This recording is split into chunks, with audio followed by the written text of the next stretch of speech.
A ligação para Humberto havia durado 3 minutos e 42 segundos. Eu sei porque olhei para o registro de chamadas depois, não na hora. Na hora eu estava com outra coisa na cabeça. Mas depois eu olhei.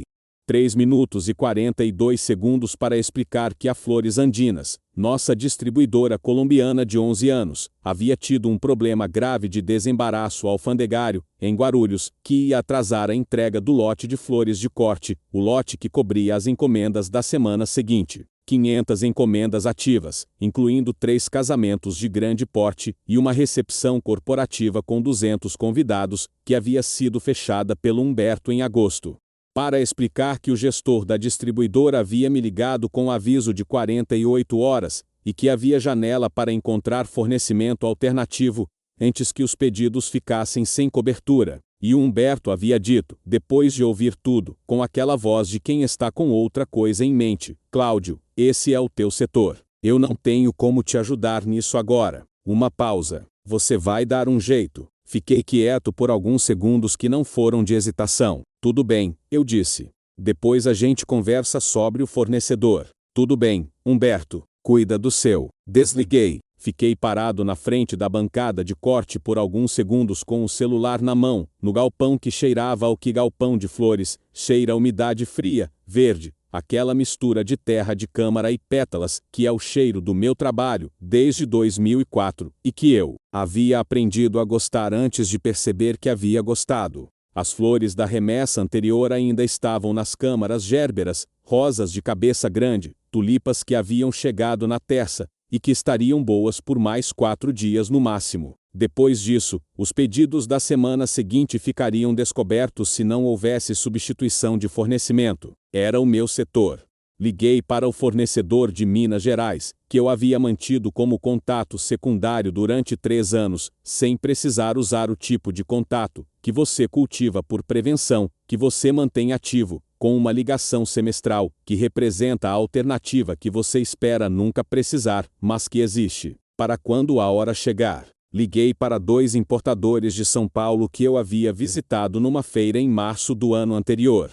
Passei 4 horas ao telefone e na frente do computador negociando volumes, prazos, preços emergenciais. Resolvi o problema. Não perfeitamente, a margem havia encolhido com o frete emergencial e com o preço de fornecedor que não era o habitual, mas resolvi, sem ajuda, sem o Humberto. E naquele dia, enquanto resolvia, tomei a decisão que eu havia estado adiando há 4 meses. Mas antes que eu continue, preciso de um momento com você. Obrigado por estar aqui. No mundo que não para de gritar, você escolheu sentar e ouvir. Isso significa mais do que parece. Me conta nos comentários de onde você está ouvindo isso. Cidade, estado, país. Cada nome que aparece ali me lembra que histórias como essa de sócio que diz que não é problema dele, quando a empresa pega fogo, chegam de todos os lugares. Alguns elementos desta história foram adaptados para preservar identidades. O não é problema meu foi real. A sala vazia foi real. E a expressão do Humberto quando chegou na manhã seguinte completamente real. Agora volta comigo para o começo. Meu nome é Cláudio Rezende, 62 anos. Nasci em Brasília, filho de um jardineiro paisagista, que passou 40 anos transformando espaços áridos do Cerrado em jardins que sobreviviam à seca com aquela resistência das plantas, que aprendem a prosperar, onde o solo não facilita. Aprendi com ele que planta boa precisa de corte na hora certa. Que poda não é crueldade, é o que mantém o crescimento saudável. Que deixar crescer sem critério produz planta que ocupa espaço, que consome água e nutriente, que parece que está ali, mas que está impedindo o que podia crescer no lugar dela. Esse ensinamento eu havia levado para outros lugares da vida, com uma clareza que havia crescido com os anos para o trabalho, para os relacionamentos, para a forma como eu entendia decisão e consequência. Exceto, por tempo demais, para a decisão que precisava ser tomada sobre a Rezende e Meireles Flores. Porque quando a planta que precisa de corte tem 20 anos de crescimento junto com você, a hora certa demora mais para chegar do que deveria. Quando meu avô morreu em 1998, havia me deixado poucas coisas materiais, havia sido um homem de trabalho e de terra, não de acúmulo, mas havia me deixado um canivete. Não qualquer canivete, o canivete de poda que havia usado por décadas na propriedade rural da família em Formosa, para fazer enxertos de frutíferas, para cortar estacas de propagação, para o tipo de trabalho, que exige instrumento preciso na hora certa. Cabo de madeira escura que havia sido repolida pelo uso de 40 anos. Lâmina que havia sido afiada tantas vezes que havia perdido 1 milímetro de largura, mas que continuava cortando com a precisão do primeiro dia. Corte na hora certa, havia sido o que meu avô dizia sobre o canivete, sobre poda. E sobre decisão que você adia porque é difícil, não fica mais fácil com o tempo, só fica mais cara. Aquele canivete ficava no bolso direito da minha calça de trabalho todos os dias desde 1998. 26 anos de bolso direito eu havia trocado de calça centenas de vezes, mas o canivete ia sempre para o bolso direito antes de eu sair de casa, como se fosse parte do equipamento diário.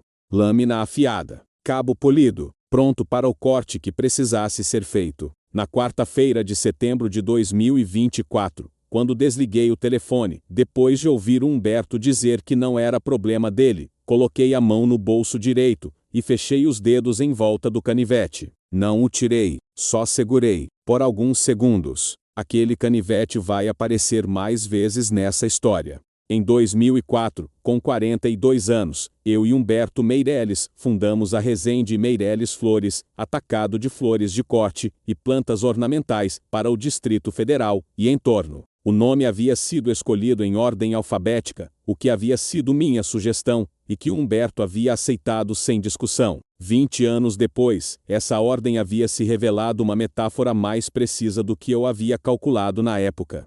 Eu havia trabalhado 12 anos no setor, conhecia fornecedores, logística, câmaras de conservação, o ritmo sazonal que determina o que fica bom em qual semana. Humberto havia trabalhado em vendas corporativas, tinha relações com floriculturas, com hotéis, com um segmento de eventos que comprava em volume.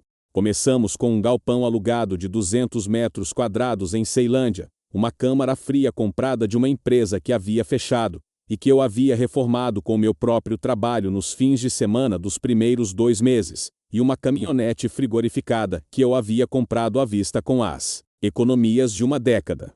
Em 20 anos, havíamos chegado a 2 galpões de 1.000 metros quadrados no setor de armazenagem de Brasília, câmaras frias com capacidade para 40 toneladas de produto, uma carteira de 420 clientes ativos e faturamento de 7,2 milhões de reais anuais. 60% da construção daquilo estava na minha mesa não porque havia sido acordado assim, mas porque era o que acontecia quando você me disse quem havia resolvido o problema de câmara fria, que quebrou em 2008, quem havia negociado o segundo galpão em 2015, quem havia mantido os contratos com os fornecedores colombianos ativos durante a pandemia, quando o fornecimento havia ficado impossível. 40% estava na dele. O Humberto era bom em venda, era bom em relação com o cliente, era o rosto da empresa nas feiras do setor. Ninguém fazia essa conta em voz alta, mas eu havia feito, sozinho, há 4 meses. E o resultado havia me dito o que eu havia evitado escutar por tempo demais. Se você já esteve nesse lugar, o lugar de dizer tudo bem quando claramente não estava tudo bem, porque a alternativa seria uma discussão que você não estava pronto para ter ainda, me conta nos comentários. Uma linha basta. Porque quando alguém lê aquele comentário, percebe que não está sozinho nessa contenção específica. Se essa história está te tocando, aperta o joinha agora. E se você ainda não está inscrito nesse canal, aperta inscrever e ativa o sininho. O que o Humberto encontrou quando chegou na manhã seguinte, e a expressão no rosto dele vai te deixar sem palavras. Os 4 meses anteriores àquela quarta-feira haviam sido o acúmulo que havia produzido o tudo bem, que não era resignação, que não era fraqueza, que era decisão silenciosa de quem está esperando o momento certo para agir, e que está usando o tempo de espera para preparar. Em maio de 2024, havia acontecido o primeiro evento que eu havia anotado no caderninho, que carrego na gaveta direita da mesa do escritório, o caderninho preto de capa dura onde registro decisões, não agenda. Agenda está no celular. O que precisa ser revisitado vai no caderninho. Em maio, o maior cliente da carteira, uma rede de hotéis com 4 unidades no DF, contrato fechado pelo Humberto em 2021, e que representava R$ 84 mil anuais em compras, havia ligado com uma reclamação sobre a qualidade de um lote de rosas que havia chegado na véspera. A reclamação era legítima. O lote havia chegado com problema de murchamento precoce, que indicava falha de cadeia de frio durante o transporte. Eu havia ligado para o Humberto, que havia fechado o contrato com a rede, que era o contato do cliente e que deveria ser o primeiro a ligar de volta para gerenciar a relação. O Humberto havia dito, num tom que já não havia soado como exceção: manda outro lote. É teu departamento de logística. Havia mandado outro lote de substituição às minhas custas. Havia ligado pessoalmente para o gerente de compras da rede para pedir desculpa e garantir a substituição, usando a relação que eu havia construído com o gerente ao longo de 3 anos de entrega regular, que funcionava. Havia absorvido o custo de R$ 2.200 na operação e registrado como custo operacional, não como custo imputável a Humberto, porque naquele momento ainda não era esse o enquadramento que eu havia adotado. Havia resolvido. Em julho, havia acontecido o segundo evento, este mais caro em consequência. A Prefeitura do Gama havia aberto uma licitação para fornecimento de flores e plantas para eventos oficiais, ao longo de 8 meses, um contrato que estimávamos em R$ 340 mil. Eu havia preparado a documentação técnica durante 3 semanas, capacidade de fornecimento, certificações, histórico de entregas. A parte comercial da proposta, precificação, condições de pagamento, garantias, era responsabilidade do Humberto, que havia feito isso nas 3 licitações anteriores, em que havíamos participado. Na véspera da data de entrega, havia ligado para o Humberto pedindo que ele revisasse. Ele havia dito que estava numa semana impossível e que eu devia consultar o nosso assistente comercial para fechar os números. O assistente comercial era um funcionário de 24 anos, que não tinha nem autorização para assinar proposta comercial, nem o histórico de precificação que o Humberto carregava na memória de 20 anos de vendas do setor. Eu havia entregado a proposta com os números que eu havia calculado sem a revisão dele. Havíamos perdido a licitação por uma margem de R$ 8 mil num critério de preço que o Humberto teria precificado diferente se houvesse revisado. Em agosto, havia acontecido o terceiro evento, e este havia sido o que havia me feito entender que não estava mais diante de circunstâncias. Estava diante de padrão. Havia uma discussão sobre renovação do contrato de locação dos 2 galpões do setor de armazenagem, contratos que venciam em novembro de 2024 e que representavam a base operacional de toda a empresa. O proprietário havia comunicado que queria ajustar os contratos em 30% sobre o valor atual.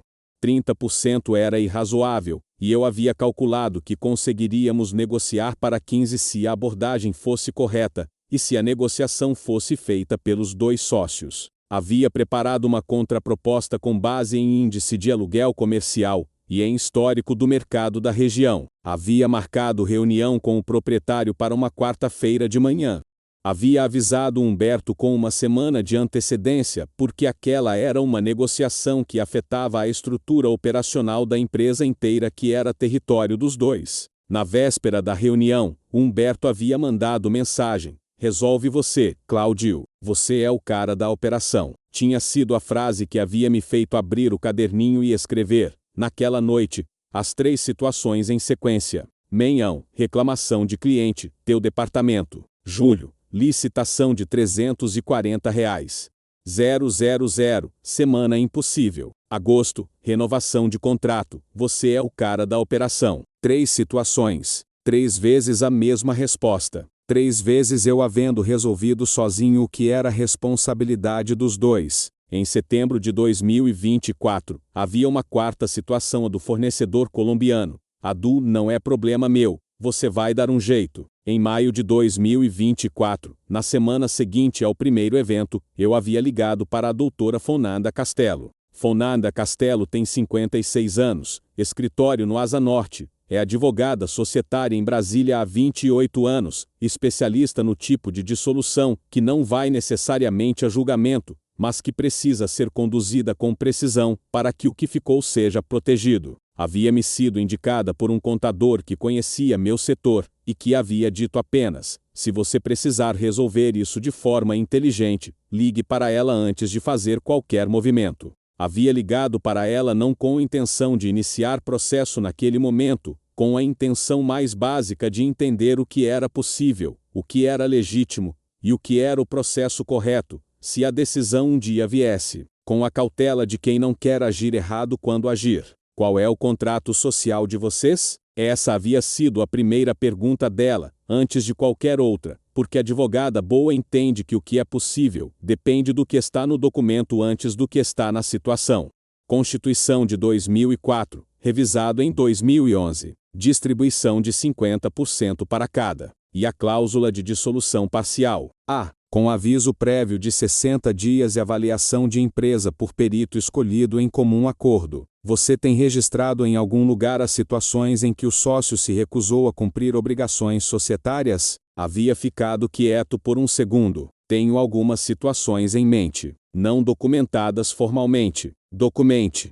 Não para usar imediatamente para ter se precisar. Data, situação, o que foi pedido, como foi respondido, o que você fez em consequência. Registro contemporâneo, feito no momento do fato, vale muito mais juridicamente e emocionalmente do que reconstrução feita depois que a decisão foi tomada. Você documenta enquanto está no meio, e consegue ser preciso. Depois de sair você lembra menos e interpreta mais. Havia comprado o caderninho preto de capa dura naquela mesma semana, numa papelaria do Asa Norte, de manhã, antes de ir para o galpão. Naquela quarta-feira de setembro de 2024, depois de resolver o problema do fornecedor colombiano, com 4 horas de telefonemas e negociações emergenciais, fui ao escritório. Era quase 7 da noite. Os funcionários haviam saído. O galpão estava quieto com aquele silêncio de câmara fria ao fundo, o compressor que cicla a cada 40 minutos, o único barulho que existe depois do expediente.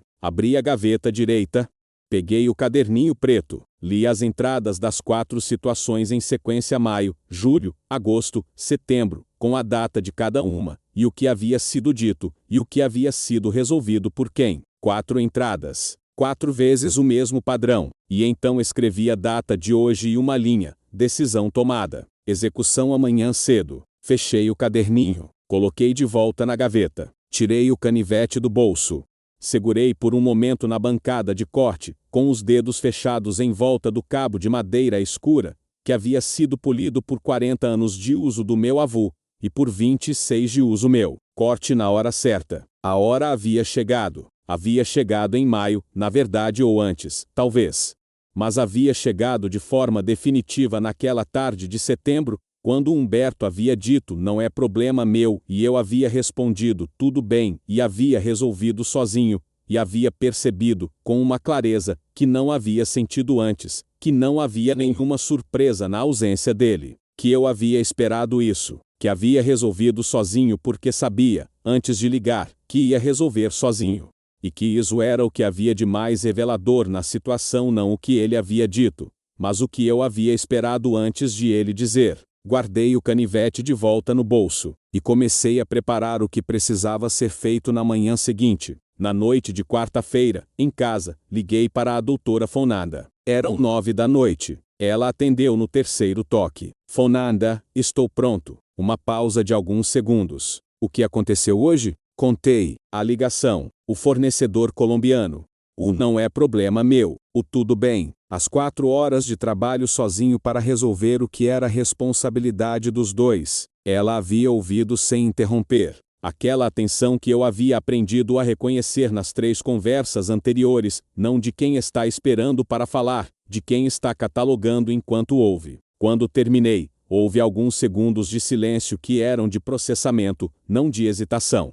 Cláudio, você tem o caderninho atualizado? Com o episódio de hoje, escrevi nesta tarde. 4 entradas agora. Datas, situações exatas, o que foi pedido, como foi respondido, o que eu resolvi por conta própria. Tudo registrado contemporaneamente. A reunião de aviso prévio precisa ser formal. Você vai enviar uma notificação escrita para o endereço dele que consta no contrato social. Isso inicia o prazo de 60 dias que o contrato social estabelece.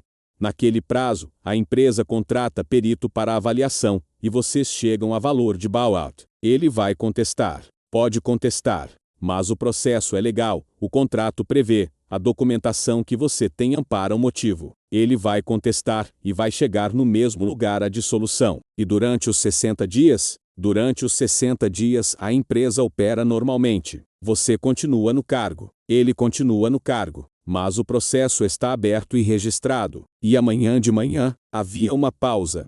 O que você quer fazer amanhã de manhã? Expliquei o que havia pensado naquela tarde no galpão. Ela ouviu. Depois disse: o que você está descrevendo é legítimo. São seus documentos pessoais, seus contatos profissionais que você gerou, seu computador pessoal. O escritório da empresa é espaço comum, mas o que é seu pode ser retirado a qualquer momento. Você não está infringindo nada, está se organizando. E a notificação? Envio a notificação pela manhã, por via registrada. Ela chegará ao endereço dele ao longo do dia. Quando ele chegar ao escritório e encontrar o que você me descreveu, a notificação já estará em trânsito. Desliguei. Fui dormir com a consciência específica de quem havia tomado uma decisão que estava esperando ser tomada a tempo suficiente, para que a espera já não fizesse mais sentido. Aquela consciência, que não é leveza, mas que é solidez. Não a leveza de quem está aliviado, mas a solidez de quem está em linha com o que decidiu, e sabe que o que está fazendo é o que precisava ser feito. Na manhã de quinta-feira, em setembro de 2024, acordei às 5h40. Cheguei ao galpão às 6h15, 45 minutos antes do primeiro funcionário, 2h20 antes do Humberto. O Humberto raramente chegava antes das 8h30. Havia uma dinâmica de horário que havia se estabelecido ao longo de 20 anos, onde eu chegava primeiro, e ele chegava depois, que havia funcionado, quando nossa divisão de responsabilidades ainda havia sido razoavelmente equilibrada, mas que havia se tornando, com o passar dos anos, uma evidência de quem era a operação de fato, e quem era a presença que chegava quando a operação já estava funcionando. Eu tinha, naquela manhã, 2h15 antes de Humberto chegar, o suficiente para o que precisava ser feito. Fui primeiro ao escritório, aquele escritório de 18 metros quadrados no fundo do segundo galpão, com 2 mesas, a minha e a dele, separadas pela estante de catálogos de fornecedor, que ninguém havia consultado em papel desde que o mundo havia digitalizado, mas que estávamos mantendo ali, por inércia. Coletei os documentos que eram meus, os contratos de fornecedor, que eu havia negociado pessoalmente ao longo de 20 anos, e que tinham meu nome como contato de referência. A pasta física, aquele modelo de couro que eu havia comprado em 2009, com os dados completos de 26 fornecedores, que eu havia construído de relacionamento direto, histórico de preço por volume, histórico de qualidade por produto, condições de pagamento específicas que eu havia conseguido negociar individualmente, e o número do celular do responsável de cada fornecedor, que era o tipo de acesso, que não está no contrato registrado, mas que existe na confiança de quem liga diretamente. Coletei o meu computador pessoal que eu havia mantido no escritório por conveniência, mas que era meu desde antes da sociedade. Depois fui à bancada de corte no galpão. Havia ali um conjunto de ferramentas que eram minhas desde antes da sociedade, as tesouras de poda profissional que eu havia comprado em 2001 para um trabalho paisagístico que havia feito com meu pai antes de abrir o atacado, o kit de corte de haste que havia entrado no galpão quando abrimos porque era o meu equipamento de quando eu ainda era funcionário. Levei o que era meu, que estava identificado pela procedência e pelo histórico. O equipamento que havia sido comprado com dinheiro da empresa ficou onde estava. Antes de sair, foi à mesa do Humberto. A mesa dele era o oposto da minha, organizada de forma diferente, com os catálogos de cliente que ele mantinha impressos, com as amostras de embalagem de fornecedor que ele colecionava, com a foto da família numa moldura dourada que ela havia colocado em 2015 e que eu havia olhado centenas de vezes ao longo de 9 anos. Deixei sobre a mesa um envelope branco, fechado, com o nome dele escrito à mão com a caneta que eu usava para assinar documentos. Dentro havia uma carta de uma página escrita na noite anterior, não há notificação formal, que seria enviada pela doutora Fonanda por correio registrado ao longo do dia. Uma carta pessoal. Uma página onde eu havia escrito, com o cuidado de quem havia pensado antes de escrever, o que havia acontecido ao longo dos 4 meses, e o que aquilo havia representado para mim como sócio, e como pessoa que havia construído aquela empresa, junto com ele por 20 anos. A última linha dizia: você vai receber a notificação formal ao longo de hoje. Achei que você merecia também as palavras. Fechei o escritório. Saí. No carro, tirei o canivete do bolso direito. Coloquei sobre o painel por alguns segundos o cabo de madeira escura sobre o painel preto, a lâmina fechada, o instrumento que havia estado no bolso direito de mim por 26 anos. Corte na hora certa. Havia sido na hora certa. Guardei o canivete no bolso. Liguei o motor e fui. O Humberto me ligou às 8h56, 26 minutos depois de eu calcular que ele havia chegado. Havia chego, havia visto a mesa do escritório, havia lido o envelope. Cláudio. A voz estava diferente do dia anterior. Não do tom da reunião, do tom de quem chegou num lugar e encontrou algo que não esperava encontrar e que ainda está processando. Humberto, você recolheu seus documentos. A sua mesa está vazia. Recolhi o que era meu. O que é da empresa está no lugar. Silêncio de alguns segundos. E agora? Agora o processo segue o que o contrato estabelece. A notificação está a caminho pelo correio registrado. Em 60 dias, a empresa é avaliada, e você recebe a proposta de buyout. Você não podia ter falado comigo antes de fazer isso? Fiquei com aquela pergunta por um tempo que ele provavelmente sentiu como longo. Humberto, em maio eu precisei que você me ajudasse com um cliente da rede de hotéis. Em julho, com a licitação da Prefeitura do Gama. Em agosto, com a renovação dos contratos dos galpões. E ontem, com um fornecedor colombiano. Fiz uma pausa. Cada uma dessas vezes, você me disse que não era problema seu, que era meu setor, que eu resolvesse. Outra pausa. Eu entendi a mensagem. Só demorei 4 meses para agir de acordo com ela. Silêncio. Então está resolvido assim. Está seguindo o processo que o contrato prevê, que protege os dois de fazer isso mal feito. Desliguei. Havia algo naquela conversa de 3 minutos, que havia sido muito mais direta do que os 4 meses de documentação e espera porque havia chegado na hora certa, depois de tudo que havia precisado ser preparado, depois de tudo que havia precisado ser documentado, depois que a decisão havia ficado clara o suficiente para ser executada sem hesitação. Corte na hora certa não é fácil. Ninguém que construiu algo durante 20 anos acha fácil, mas é diferente de necessário. E quando necessário e hora certa coincidem, o que era difícil fica possível. O processo de dissolução societária levou 4 meses, que eram os meses previstos no contrato social, não mais, não menos. De setembro de 2024 a janeiro de 2025. Em conformidade com o que o contrato havia estabelecido em 2004, e que a revisão de 2011 havia confirmado. Um documento que eu havia guardado em pasta separada durante 20 anos, com todas as alterações e aditivos arquivados em ordem, porque havia sido ensinado desde cedo pelo mesmo homem, que havia me dado o canivete, que documento de compromisso é o que você espera nunca precisar usar, mas que precisa estar disponível, limpo e encontrável, quando precisar. O perito havia sido escolhido em comum acordo, Humberto havia proposto um nome, eu havia proposto outro, e havíamos chegado num terceiro que nenhum dos dois havia indicado, mas que ambos havíamos aceito como profissional, com reputação comprovada no setor. A avaliação havia levado 6 semanas. A empresa havia sido avaliada em 4,8 milhões de reais. 50% do Humberto, 2,4 milhões de reais.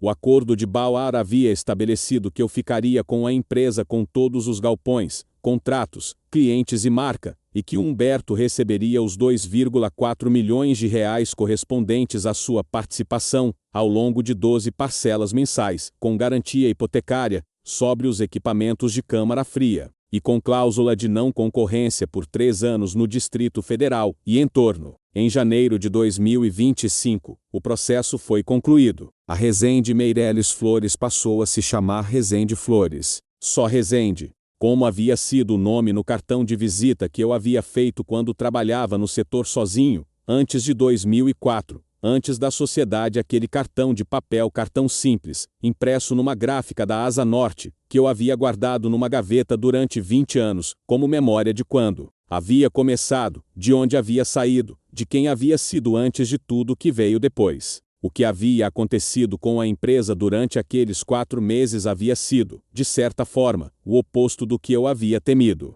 Eu havia temido que o processo de dissolução, enquanto em andamento, criaria instabilidade operacional, que clientes saberiam, que fornecedores ficariam inseguros, que funcionários perderiam a confiança. Havia acontecido alguma coisa, sim, Humberto havia saído da linha de frente comercial, e alguns clientes haviam notado a ausência e perguntado. Mas eu havia respondido com a verdade disponível: estamos numa reestruturação societária, e a maioria havia aceitado com a pragmaticidade de cliente, que está comprando produto de qualidade, e que não precisa de mais explicação do que produto de qualidade entregue no prazo.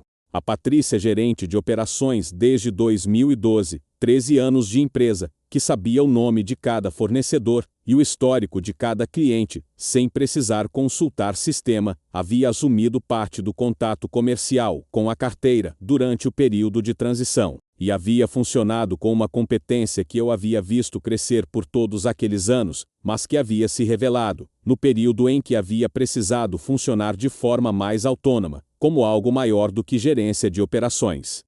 Em fevereiro de 2025, eu havia chamado a Patrícia para uma conversa, que ela havia ouvido com a atenção de quem não estava esperando, e que havia ficado em silêncio por alguns segundos depois de ouvir o que eu havia dito. Você está me oferecendo a diretoria comercial. Estou, com um salário que corresponde com participação nos resultados que vai crescer com o tempo. Ela havia aceitado. A empresa havia funcionado bem com menos sócio, menos custo de sócio, mais Patrícia no papel que ela já havia ocupado de fato por anos. Em outubro de 2024, durante o processo, havia acontecido uma conversa com Humberto que eu não havia previsto e que havia ficado. Havíamos nos encontrado numa reunião de acompanhamento do processo com os 2 advogados.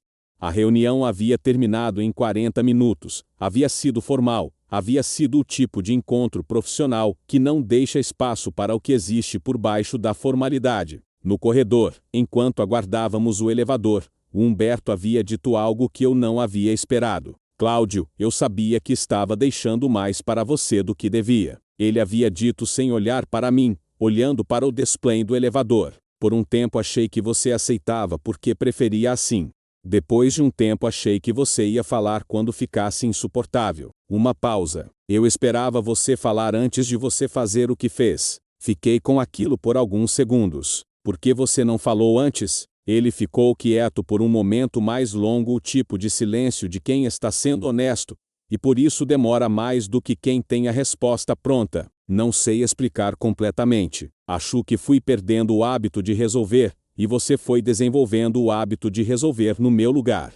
E ficou mais fácil do jeito que estava do que ter a conversa de mudar. Eu deixei. O elevador havia chegado. Entramos. Havíamos ficado em silêncio o resto do trajeto até o térreo. Não havia raiva no que ele havia dito, e havia olhado para aquilo, procurando raiva, para ter certeza de que eu estava lendo certo. O que havia era algo mais complicado, o reconhecimento honesto de alguém que havia deixado uma situação se instalar por inércia, e que via agora, de fora, e de olho aberto, o que havia sido difícil ver, quando estava dentro. Havia entendido o que ele havia descrito. Não havia concordado que aquilo justificava o padrão, porque entender mecanismo não é absolve comportamento, mas havia entendido. E entender o mecanismo havia feito algo que eu não havia esperado. Havia tornado a situação menos pessoal e mais estrutural. Menos sobre Humberto como pessoa que eu havia conhecido em 2003, que havia sido pai durante os anos em que trabalhamos juntos, que havia tido momentos reais de contribuição e de parceria, ao longo de 20 anos, e mais sobre o que havia acontecido entre 2 sócios, quando um havia parado de cobrar, e o outro havia se acomodado no espaço que a ausência de cobrança havia criado. Não era vilania, era inércia. E inércia não é melhor do que vilania em termos de resultado, mas é diferente em termos de como você processa o que aconteceu. Naquela tarde de outubro, depois da reunião que havia terminado na formalidade de sempre, e da conversa de elevador que havia terminado de outra forma, voltei ao galpão. Fui ao segundo galpão, o que eu havia construído em 2015, com um empréstimo que o Humberto havia dito que era muito arriscado, mas que eu havia feito assim mesmo, e que havia triplicado a capacidade de armazenagem da empresa. Sentei na bancada de corte que ficava vazia àquela hora. Tirei o canivete do bolso. Coloquei sobre a bancada o cabo de madeira escura, a lâmina fechada, o instrumento que havia estado no bolso direito de uma calça, ou outra por 26 anos. Pensei no meu avô, no paisagista de Formosa que havia passado a vida cortando na hora certa, enxertando na hora certa, propagando o que merecia crescer, e podando o que havia crescido sem fruto, que havia me ensinado antes de eu saber que ia precisar que poda não é crueldade, é o que mantém o crescimento saudável. Havia sido difícil, não da forma dramática sem grito, sem confronto, sem o tipo de cena que você imagina que vai ter quando dissolve algo que construiu durante 20 anos.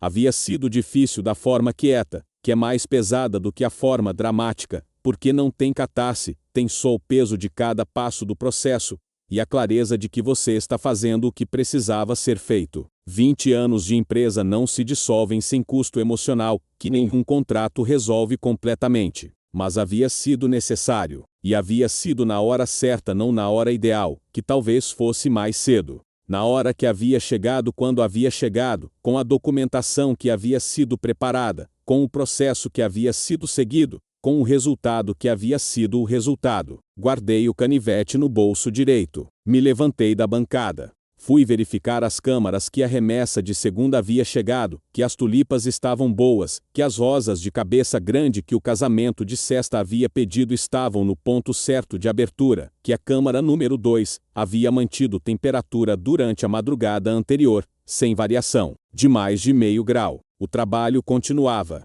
que era o único sinal definitivo de que havia saído com o que importava. A empresa funcionava, o produto estava bom. Os clientes recebiam o que havia sido prometido. Isso era suficiente. Hoje, numa manhã de abril de 2025, estou no escritório do galpão. Só um escritório agora. A mesa do Humberto foi retirada em janeiro, quando o processo havia sido concluído, e o espaço havia ficado maior do que eu havia calculado que ficaria. Havia pensado em colocar uma mesa de reunião no lugar. Ainda não coloquei o espaço vazio. Me lembra do que foi encerrado. E encerrar tem o seu tempo antes de ser preenchido por outra coisa. A Patrícia está no telefone com o gerente de compras da rede de hotéis, o mesmo cliente do episódio de maio de 2024. Ela está negociando um volume adicional para o mês de junho, porque há uma conferência corporativa, que havia sido confirmada semana passada. Ouço a voz dela pelo corredor com aquela competência de quem sabe o que está vendendo, e vende com respeito. Como meu pai dizia do seu trabalho, como eu havia tentado fazer durante todos esses anos. A Resende Flores tem, hoje, 432 clientes ativos, 12 a mais do que quando éramos 2. A Patrícia havia trazido 8 desses 12 sozinha nos primeiros 2 meses de diretoria comercial. O canivete está no bolso direito da calça, como sempre. Há coisas que aprendi nessa história que eu nunca havia precisado formular com tanta clareza. A primeira, tudo bem dito com decisão, é diferente de tudo bem dito com resignação. Quando respondi a Humberto com tudo bem naquela quarta-feira de setembro, não foi fraqueza, foi o reconhecimento de que havia chegado ao ponto onde a discussão não produziria resultado diferente do que a ação. Há momentos em que a resposta mais poderosa a uma situação é nenhuma resposta, é preparação silenciosa seguida de movimento na hora certa. Saber distinguir os dois é o que separa quem age de quem reage. A segunda, documentação contemporânea vale mais do que memória posterior. A doutora Fonanda havia me dito isso em maio, e havia sido a instrução mais prática que eu havia recebido em todo o processo. Cada vez que o Humberto havia dito que não era problema dele, eu havia registrado a data, a situação, o que havia pedido, o que havia sido respondido, o que havia resolvido. 4 entradas no caderninho preto. Essas 4 entradas haviam fundamentado o processo do ponto de vista jurídico, haviam transformado o que poderia ter sido ele diz, num registro sequencial que mostrava padrão, não episódio isolado. Documente enquanto está dentro. Depois você lembra menos do que lembrava, e interpreta mais. A terceira, e essa é a que carrego com mais peso, porque envolve o que acontece antes da situação chegar ao ponto crítico. Sociedade precisa de revisão periódica, não de desconfiança, de conversa honesta sobre o que cada um está fazendo de fato, sobre como a divisão que parecia razoável no início, continua ou não razoável depois de 5, 10, 15 anos de mudanças. Humberto e eu nunca havíamos tido essa conversa. Havíamos construído em paralelo sem verificar se o que estávamos construindo ainda fazia sentido para os dois. Toda sociedade, de tempos em tempos, precisa de alguém que pergunta: isso ainda está funcionando para os dois? Não como acusação, como verificação. Na semana passada, estava na bancada de corte, quando a remessa de Austroemérias havia chegado de Olambra. Havia uma caixa que havia saído uma umidade excessiva durante o transporte, o que havia começado a abrir as flores antes da hora. Não era o fornecedor que havia falhado, havia sido uma combinação de temperatura de transporte e de tempo de viagem que havia ficado na margem errada. Abri a caixa, avaliei as flores, as que estavam abertas demais para venda normal, as que ainda podiam ser aproveitadas com seleção cuidadosa. Tirei o canivete do bolso. Comecei a aparar as hastes que precisavam de corte para estender a vida útil das flores que ainda estavam aproveitáveis. Aquele gesto específico, lâmina no ângulo certo, haste cortada com um movimento limpo que havia aprendido com meu pai no jardim de Cerrado, antes de saber que ia trabalhar com flores. A Beatriz, funcionária de 22 anos que havia entrado em março, estava acompanhando. Havia pedido para aprender o que fazer com remessa que chega com problema. Expliquei enquanto trabalhava. A temperatura de armazenagem, o que indica que a flor ainda tem vida útil.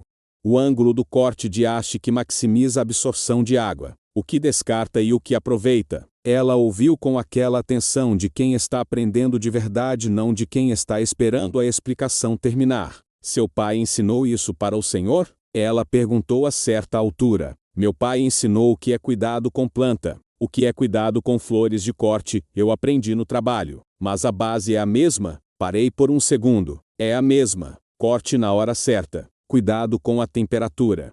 Não deixar o que pode morrer sem a atenção que precisa. Ela havia ficado com aquilo por um momento. Depois havia voltado para a remessa. Havia uma frase que meu avô havia dito numa conversa de 2004, quando abri a sociedade, que havia voltado para mim ao longo de todo o processo de dissolução. O que você planta junto com alguém cresce de um jeito que não é só seu. Quando precisar separar o que cresceu junto, toma cuidado com as raízes. Corte limpo é melhor do que arrancar.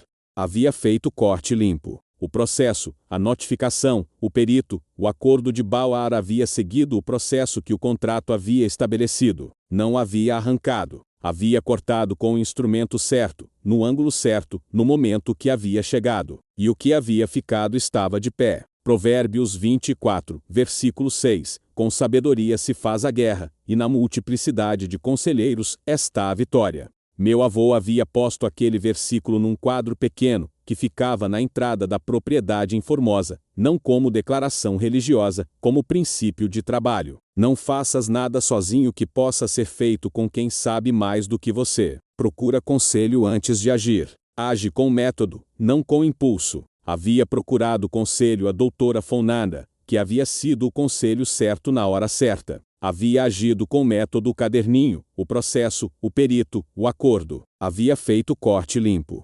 Se você ficou comigo até o final desta história, você sabe que sociedade que precisa ser encerrada, pode ser encerrada com dignidade, se você agir com método, antes de agir com emoção. Quero te fazer uma pergunta real. Você tem uma sociedade hoje com sócio, com familiar, com parceiro de negócio onde há uma divisão de responsabilidade que parou de ser honesta, mas que ninguém ainda nomeou? Você está acumulando situações onde resolve sozinho o que era para ser resolvido pelos dois, e anotando mentalmente, mas não documentando? Ou você já está num ponto onde sabe que algo precisa ser encerrado, mas não começou a preparar porque preparar parece antecipar o fim? Conta para mim nos comentários. Porque esse canal existe para isso, para dizer que encerrar algo construído durante anos não é fracasso. É às vezes o ato mais honesto que um sócio pode fazer pelo que foi construído. Se essa história te fez sentir alguma coisa, reconhecimento, clareza, aquele alívio de quem vê nomeado o que estava vivendo, aperta o joinha agora. Esse gesto me diz que tem alguém do outro lado ouvindo. Se você ainda não é da família desse canal, aperta em inscrever e ativa o sininho. Tem muitas histórias como essa esperando de empresários que agiram com método quando o momento exigiu ação, que protegeram o que era seu, sem destruir o que havia sido construído juntos. Compartilha esse vídeo com quem precisa ouvir isso hoje. Um sócio que está sentindo que a divisão deixou de ser equilibrada, mas não sabe como nomear. Um empresário que nunca consultou advogado societária, porque a gente se entende e que precisa ouvir que consultar antes de precisar é diferente de desconfiar. Alguém que está acumulando situações e que precisa ouvir que documentar contemporaneamente é o ato mais prático que pode fazer, enquanto ainda está dentro. Eu sou Cláudio, 62 anos. Filho de jardineiro paisagista, neto de agricultor que me deu um canivete de poda e 3 palavras que atravessaram 26 anos no bolso direito. Fundei uma empresa, dissolvi uma sociedade e estou operando com mais clareza do que havia operado nos últimos anos, porque encerrar o que havia deixado de funcionar liberou energia para o que ainda estava funcionando. Corte na hora certa, não antes, não depois, na hora. Obrigado por ter ficado até o final. De verdade. Alguns elementos desta história foram adaptados para fins narrativos e preservação de privacidade. Nomes, valores e detalhes foram compostos ou alterados. A lição é completamente real. Até a próxima história.